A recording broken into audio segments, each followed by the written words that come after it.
आज का ये यूट्यूब वीडियो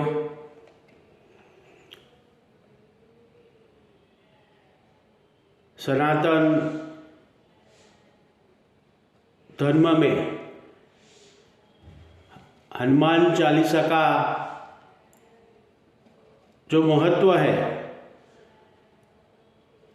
और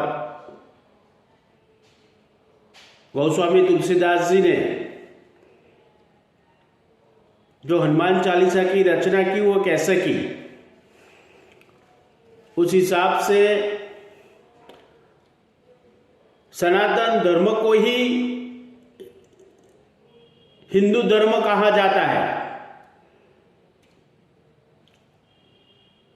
सनातन धर्म की कोई स्थापना नहीं हुई, केवल सृष्टि बनी है तब से सनातन धर्म है। जो ईश्वर ने स्वयं बताया है कि भगवत गीता में श्री कृष्णचंद्र ने बताया है कि धर्म संस्थापनाय संघ भवानी युगे युगे।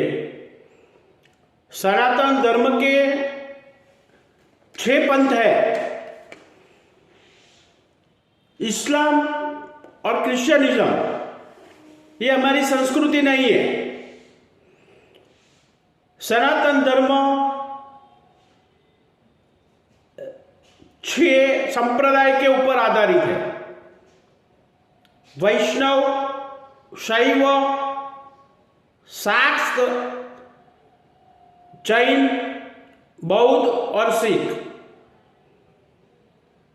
मूल भारत निवासी सनातन धर्मी है। वैष्णव यानी विष्णु राम कृष्ण के जो अवतार है उसके उपासक है, वो वैष्णव कहलाता है। शैव यानी शिव के उपासक को शैव कहलाता है।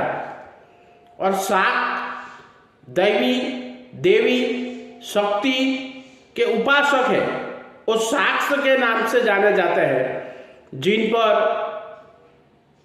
डॉक्टर बाबा साहेब आम्बेडकर ने हिंदू लॉ बनाए हैं। वो हमारा बंधारण है। इसलिए सर्वधर्म संभाव जैसी कोई वस्तु है ही नहीं। धर्म एक ही है, सनातन हिंदू धर्म।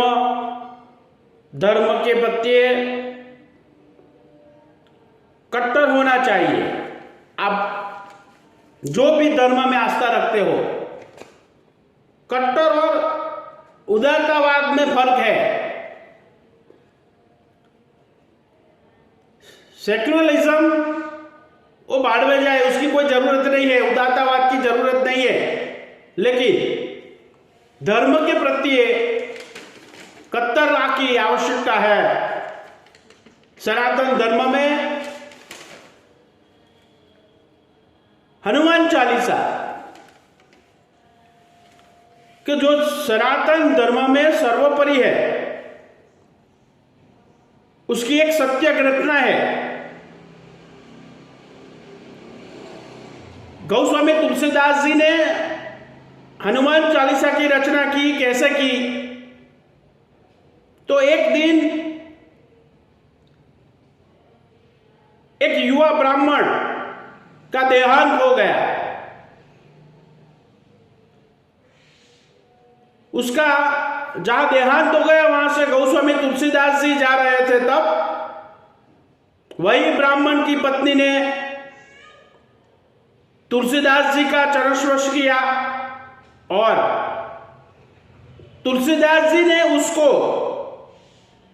अखंड सौभाग्यवती भव का आशीर्वाद दिया। तब वो ब्राह्मण पत्नी बोली कि आपने तो आशीर्वाद दे दिया है, लेकिन मेरा पति का अभी देहांत हुआ है और उसकी अंतिम विधि की तैयारी है।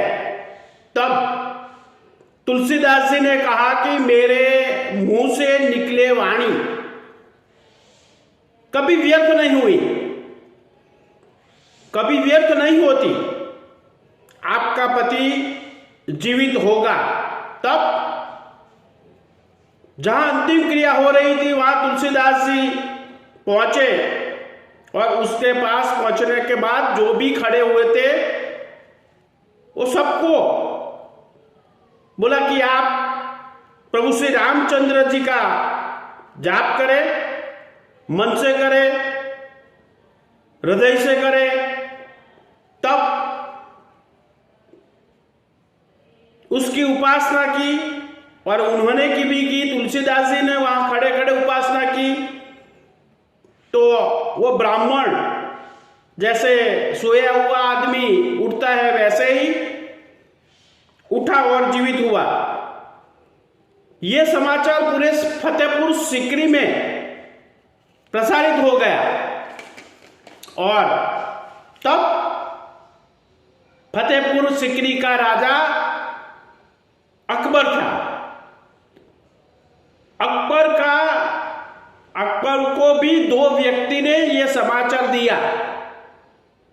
उसमें से एक अकबर के वित्त मंत्री तोरड़मल और दूसरा खान रहीम खान जो रहीम था और मुस्लिम था किंतु श्री रामचंद्र जी का उपासक था। रहीम जी ने बहुत सारे पद प्रभु श्री रामचंद्र जी के पर लिखे हैं। तब अकबर ने फरमान किया कि तुलसीदास जी को कल ले आओ। तब मुगल सेना तुलसीदास जी के पास गई और कहा कि राजा ने आपको बुलाया है। तब तुलसीदास जी कोई लिख रहे तो उन्होंने कहा कि भाई मैं नहीं आऊंगा, मुझे राजा की कोई आवश्यकता नहीं है। तब कि राजा को बहुत गुस्सा आया और उन्होंने फरमान किया कि तुलसीदास को बंदी बना के ले आओ। गुजराती में कहावत है कि राजा वाजा वंद वांद्रा, उसके पास कोई सूली नहीं की जानी चाहिए। वैसे अकबर ने तुलसीदास जी को बंधक बनाया और जेल में डाल दिया। तब तुलसीदास स्वामानी थे और उन्होंने राजा का हुक्म का पालन किया। उस 40 दिन तुलसीदास जी ने हनुमान चालीसा की रचना की और हनुमान जी की उपासना की। 40 दिन खत्म होने के बाद जब हनुमान चालीसा की रचना परिपूर्ण हुई तब वही दिन पूरे फतेहपुर सीकरी में इतना बंदर आ गए कि पूरे फतेहपुर सीकरी के प्रजावासी और स्वयं राजा अकबर को महल में अपने एक बंद कमरे में रहना पड़ा। तब मुगल सेना भी उसके सामने मजबूर हो गई और तब अकबर के महल से बाहर से एक हाफिज जा रहा था। हाफिज यानी कि जो उसको कुरान की पूरा ज्ञान है, जो उसका कुरान का ज्ञान है वो दूसरों को सिखाता है, उसको इस्लाम धर्म में हाफिज कहते हैं।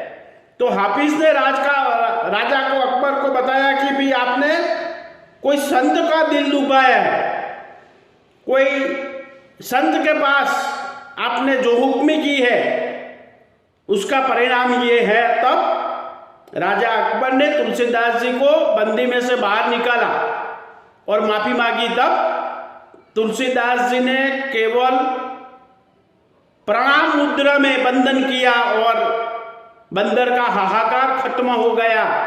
यह हनुमान चालीसा का प्रभाव है, ये सनातन धर्म का प्रभाव है। तब तुलसीदास जी ने बादशाह को बताया कि अब आप फतेहपुर सीकरी छोड़ जाओ। तब राजा अकबर ने फतेहपुर सीकरी छोड़ के अपनी राजधानी को दिल्ली फिर से बताया और वो जब तक जीवित रहा तब तक फतेहपुर सीकरी में उन्होंने पाँव नहीं रखा और एक शाही फरमान निकाला कि जो रामचंद्र जी के भक्त है, जो हनुमान जी के उपासक है, उसको हमारे राज्य में सम्मान मिलना चाहिए, ऐसा शाही फरमान बादशाह अकबर ने जताया।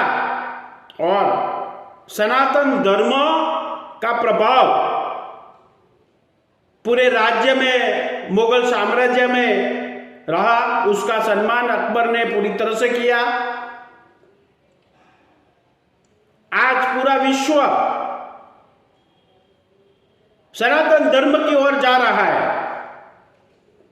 और मैं तो यहां तक कहूंगा कि सनातन धर्म से पहले कोई धर्म था ही नहीं, केवल एक ही धर्म था, और सनातन धर्म। और बाद में भी सनातन धर्म था, सनातन धर्म रहेगा, और भविष्य में भी केवल सनातन धर्म ही बचेगा। वैसा सनातन धर्म में प्रमाण है। आज पूरा विश्व सनातन धर्म की ओर चला जा रहा है, सनातन धर्म को मान दे रहा है, और एक दिन पूरा विश्व सनातन धर्म के लिए मान सम्मान की नजर से देखेगा। वैसा ये सनातन धर्म है। सनातन धर्म से पहले कोई धर्म था ही नहीं, इसलिए आज भी सनातन धर्म है, पहले भी सनातन धर्म था, और आगे भी सनातन धर्म ही बचेगा। सनातन धर्म की जय हो।